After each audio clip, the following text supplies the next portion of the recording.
Knuckleheads over here. Parker, so you can see 23.5 hours.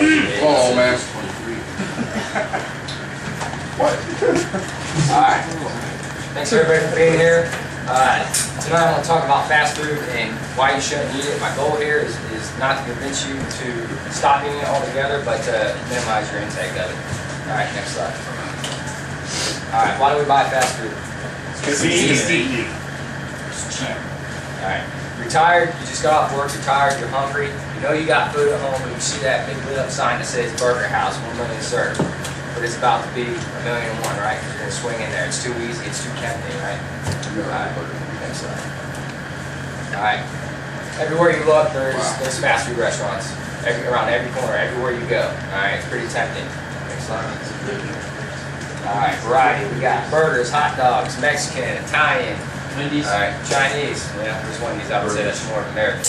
But, yeah, I mean, there's a heart attack for every taste. Alright, next slide.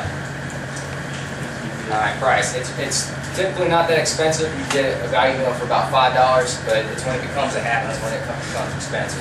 Alright, so, next slide. Why is fast food bad for you? These are the reasons why you shouldn't make it a habit. Alright, convenience. Talked about it. It can actually turn into a habit. It becomes a lifestyle almost. Alright. Increased portion sizes make it hard to stop eating while you're full. When you're full. Alright. Back in the 70s, the portion sizes that they served were a lot smaller than what they serve today. I know when I eat a burger, by the time I get done with the burger and quarter into the fries, I'm pretty full. But I still got a whole thing of fries left. It's too hard to stop eating. Alright. It's too tempting. Fast food has no nutritional value whatsoever. Alright. Actually, people that depend on fast food, they eat it a lot, their body starts lacking important nutrition. Alright. Lack of fiber, lack of vitamins A and C. Next slide.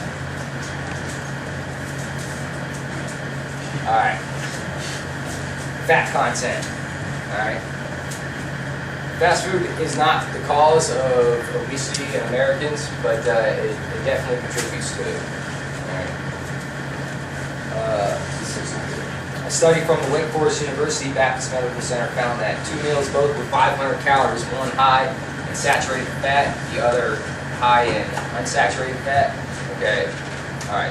You can't just look at each meal, the calories, but look at the saturated fat. That's what's worse for you. That'll actually kill you over time.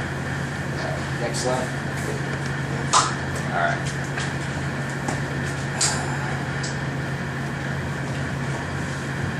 Alright.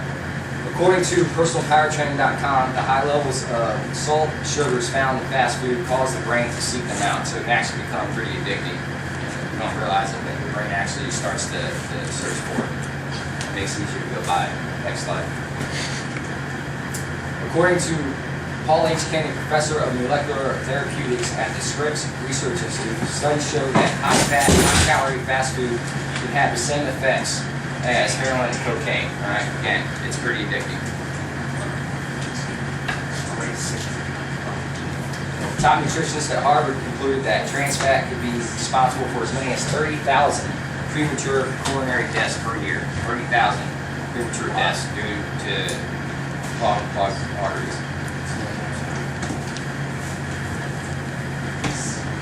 According to World Health Organization, the food served at fast food restaurants is the major source of exposure to disease-causing agents and untimely death. Next slide. Alright, most of you know who this guy is. Morgan Spurlock, or at least familiar with the movie Super Size Me. Even if you haven't seen it, I'm sure you've heard of it. Basically, this guy ate off of McDonald's for 30 days. Alright. Before he did that, he went and saw the doctor. And he had a physical. The doctor claimed that he was in perfect physical condition, and he advised him against doing this project. But he went ahead and did it anyways. At the end of 30 days, he went back to that doctor, had a number of health problems, and the doctor said if he had went on another 30 days, it would have killed him. And that's how bad this is. Next slide. Alright, alternatives. Plan ahead. Alright. Go to the grocery store. Plan your week out in advance. Things can happen. You might have to swing in somewhere and get a bite to eat, but if you're planning ahead, you can eliminate those chances. Alright, at the grocery store, they have all kinds of quick meals, freezer meals, microwave meals, that are a lot better than the stuff that you can get at a fast food place. It might have, they could be high in calories, but it has a lot less of the bad stuff for you. Next slide. Alright. Again, I'm not here to stop you from buying fast food. I just want you to